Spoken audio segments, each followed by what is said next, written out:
Hello, good evening. My name is Dr. Chudi Ufondu of Snowspirations Global Health Solutions. How are you? Thank you. Today's clinic is gonna discuss the treatment of blocked fallopian tubes. Blocked fallopian tubes.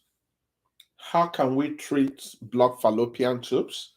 Then at the end of the day, succeed in helping a woman that had blocked fallopian tubes to become pregnant and subsequently become a mother. So there are basic things you need to understand about this and different approaches. And if you can abide by the different approaches, then you will have an opportunity to still become a mother despite the diagnosis of blocked tubes. Thankfully, we have two tubes, the left tube and the right tube. For you to succeed in becoming pregnant, what you practically need is only one side of the tube. If this side is healthy and this side is damaged, this healthy side can still help you to power your family, have all the number of kids you want to have. So the criteria for becoming a mother is to actually have at least one functional tube. Now, there are different factors that can affect the ability to get good outcome when you have fallopian tube disorder. Now, let's talk about the common things that can lead to fallopian tube disorder. Number one is infection. Two types of infections. Both of them are bacterial infection, gonorrhea and chlamydia. Gonorrhea and chlamydia are infections you can pick from sexual pathways. So both of them are sexually transmitted infections. So sexually transmitted infections means you can contract them when you engage in sexual intercourse with someone that got them. So if you make love with someone that has gonorrhea, you can pick gonorrhea. Unfortunately, for gonorrhea and chlamydia, most times they will not give you symptoms, but they will be inside your body. They will be in a latent phase. Then over time, they will gradually damage your tubes. When they damage your tubes, they will lead to tubal blockage. Most tubal blockages are due to adhesions. Adhesions are scar tissues or band of tissues which occupy the place that ordinarily should be open. Now, there are principally three places you can have blocked fallopian tubes. The blocked fallopian tube might be closer to the side attached to the womb. This is called proximal blockage. This is actually a good type of blockage. This type can be responsive to corrective measures. You can have blockage on this end that has connection with the ovaries. This is called tubal distal blockage. This is proximal blockage. Now, some people can have blockage in the middle, or some people can have blockage in the entire length of the tube. Now, if one tube is completely damaged, but the other tube is open, no problem. Unfortunately, some women can have a problem we call ectopic pregnancy. Normally, after fertilization, pregnancy is supposed to travel and start developing in the womb. In some women, it will not travel. It will still stay back in the tube and it will cause a lot of problems. That particular condition is called ectopic pregnancy. That's an abnormal pregnancy. We need to find that pregnancy. We need to stop the pregnancy. And unfortunately, in most women, we cut off that tube. So if you are unlucky to have a ectopic pregnancy of the left fallopian tube, we're going to cut off your left fallopian tube. So you're only left with right fallopian tube. So the key to managing your fallopian tube disorder, it's based on the extent of the tubal blockage and the location of the tubal blockage and the age of the woman and other contributing fertility factors. Fertility is a multi-complex process. So some women can actually have very good setup, but the problem can be coming from their man or the problem can be coming elsewhere.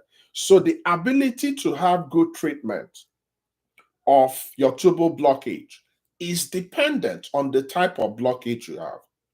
There are three types of blockages you can have. You can have mild blockage.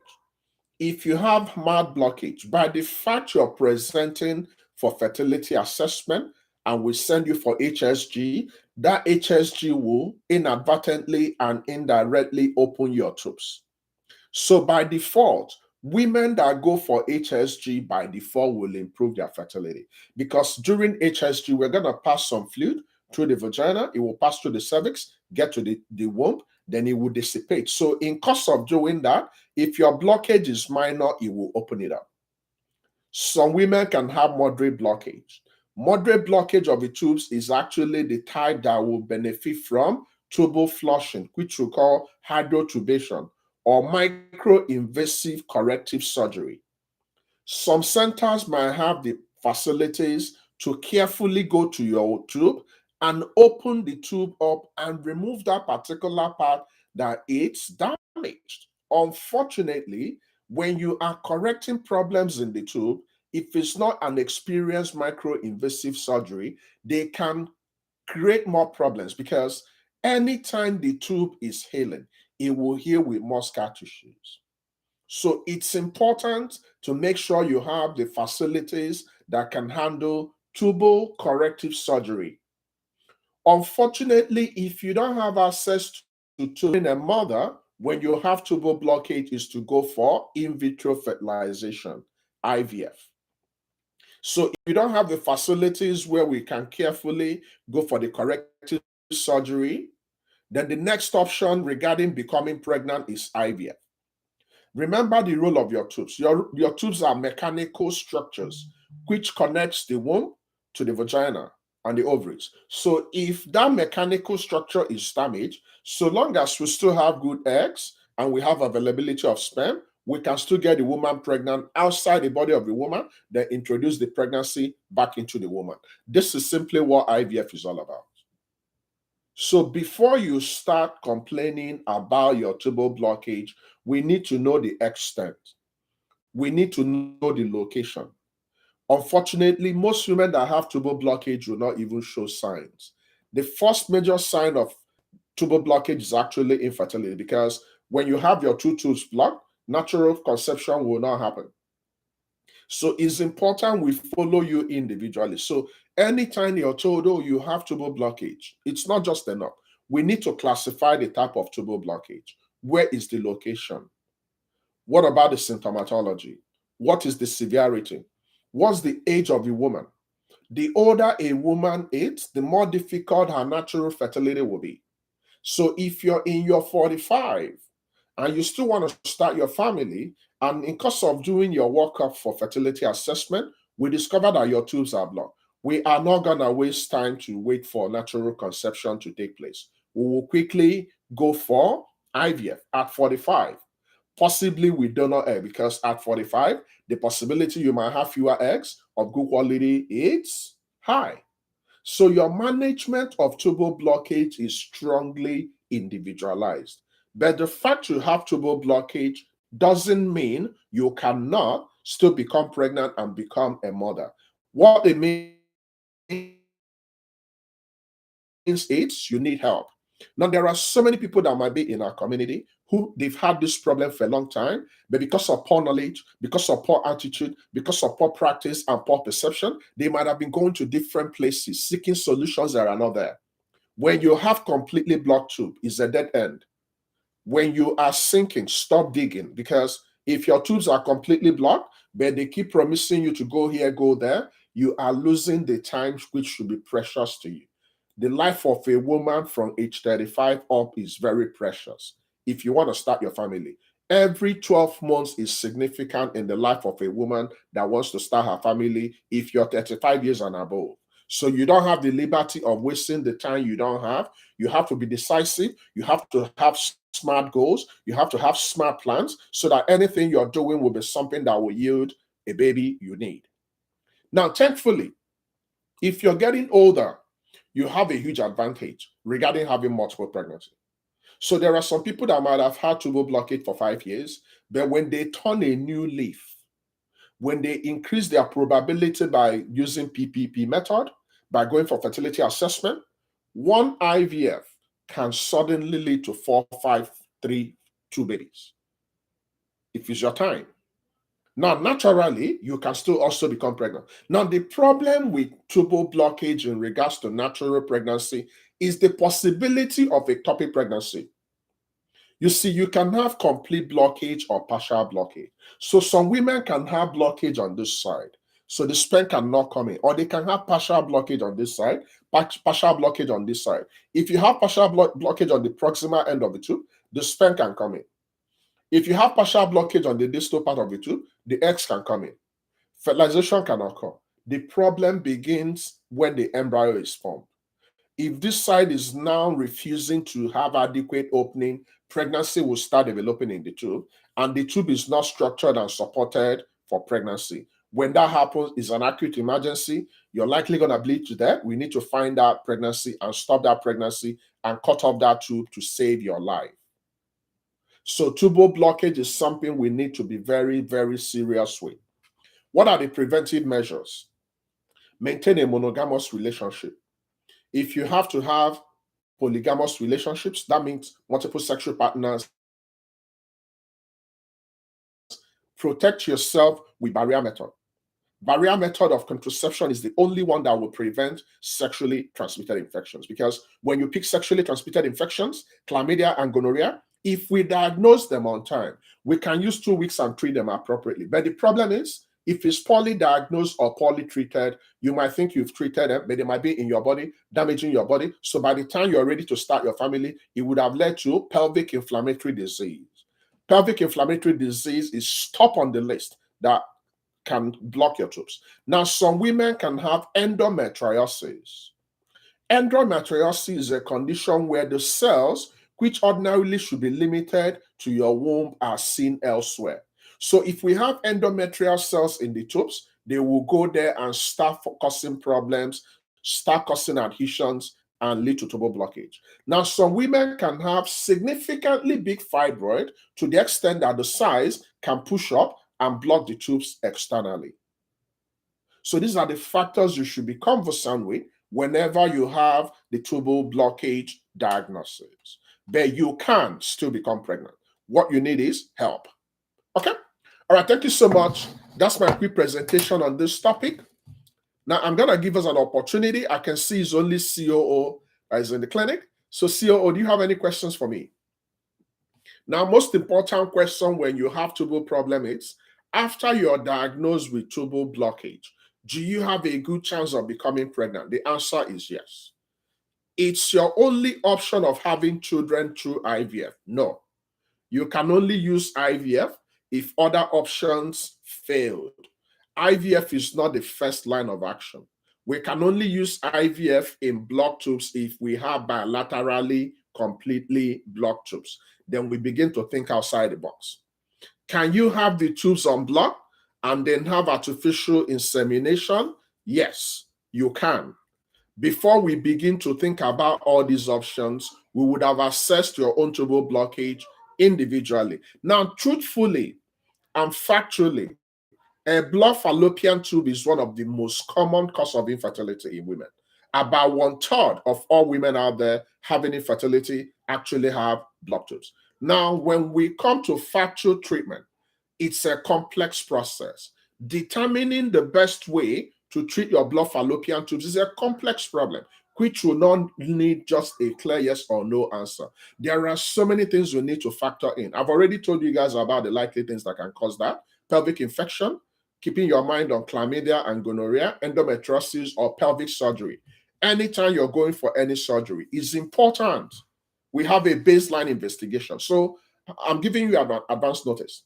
If they tell you you're going for appendicectomy, or if they told you you're going for myomectomy, appendicectomy is the surgical removal of your appendix, inflamed appendix. Myomectomy is the surgical removal of your fibroids. Please, it's important we have a baseline before anybody opens you up. Have a baseline. What do I mean by baseline? Let's have the HSG. confirm that your tubes were open before the surgery. Let's have an ultrasound to confirm that all the structures in your body are intact. The reason is because in some cases, after some surgeries, especially if they are not properly done, you can have complications and you can lose some parts of your reproductive organs. So it's important you get the baseline investigation and you make sure you get this from a very experienced place. Remember the various locations of the blockages, they will determine the outcome of your treatment. Very important. So in facilities where we have surgeons that can go in, you can go for surgery. The advantage of doing this correctly is once you've done it correctly, your natural ability to become pregnant will bounce back and you can become pregnant by yourself. Unfortunately, if two tubes are blocked, it's okay. You can still become pregnant, but you need to widen your view by going for IVF. Unfortunately, so many people don't believe in IVF, but this is a choice you have to make if you still want to be a mother. So depending on the location, depending on the severity, depending on the presence of other fertility factors, either in the man or the woman, and the technique and the age of the mother, these are the criteria that will give us the best idea of how we can help you to become pregnant, despite the diagnosis of blocked tubes. Okay? All right. Let's go. With two tubes blocked, what can believing for baby couples do to help their chances while saving for IVF? Now, truthfully, if it's confirmed that your tubes are completely blocked, what I will advise you is to activate what we call placebo effect. Naturally, medically, factually, if your two tubes are blocked, natural conception will not be possible. But we will still encourage you to engage in your PPP so that you guys can bond together. You guys can walk through your valleys together. But eventually, you're going to need your IVF because naturally, if it fails, then we need to intervene. So your tubes getting blocked is equivalent to the bridges getting burnt. If you're going to Onitsha and on entering Asaba, you discover that the River Niger bridge is burnt down, you can either get stuck to Asaba without getting to Onitsha, or you can fly into Onitsha, or you can swim into Onitsha, or you can use a ship into Onitsha. These are options. So the common denominator is having a baby. Unfortunately, while you're waiting for your IVF money, you still need to continue to make love with your partner. Thankfully, the problem and my fear in tubal blockage is having a partial blockage and sperm will come in, egg will come in, fertilization will occur, but the baby will refuse to go down and start developing in the womb, in the tube. That's a very deadly thing to happen to anybody. So I would rather you have a complete blockage and pregnancy didn't happen than for you to become pregnant and you be subjected to going for sapingectomy, which is surgical removal of that tube. Okay, very important question by Kenneth. Okay, is it true that HSG can unblock tubes? Yes, to an extent. Okay, remember the keyword is the extent. If you have mild blockage, yes. So from current research, we discovered that women that go for HSG actually have improved fertility. So you remember all those testimonies some women give in churches. Oh, Pastor, I was believing God for a baby for 20 years. And the whole doctor in the world told me that I cannot have a baby because my tubes are blocked. But I have been believing God. I've been drinking olive oil. I've been going fasting. And I've been doing this. And suddenly, the last time I went to the hospital and the doctor told me to go for HSG. And after going for HSG, suddenly, from nowhere, I became pregnant. Now I'm a mother of 3. What happened in that situation? The woman had mild tubal blockage. She went for HSG. HSG dislodged the mild blockage and her fertility got restored naturally. So the answer is yes. If it's mild, if it's not mild, you need advanced help. So yes, HSG indirectly will improve your fertility if the cause of your fertility is mild, minor blockage. Okay? I love those questions. You're late. Tosi is okay. Just ask your question. We're just, I and Kene are just bouncing up ideas. Agnes or Mobeyi. Good evening, Doc. You had HSG results. The right tube was blocked. and there was pelvic adhesions. Now, if the right tube was blocked, what about the left tube? Now, the adhesions, we need to know the area of the adhesions. You see, adhesions can happen anywhere. The commonest place for adhesions to occur is in your cervix and your womb. Now, unfortunately, some women can have overwhelming, extensive adhesions, which can involve the cervix, involve the womb, involve the tubes. There are some women that will have very bad, extensive adhesions that the ovaries will be joined together with the tubes, and the tubes will be joined together with the womb. And unfortunately, in that situation, your pelvis is frozen. Frozen pelvis means all the organs that should be separate to help you to become pregnant will all come together, like frozen. That's called frozen pelvis. Unfortunately, if you have that, then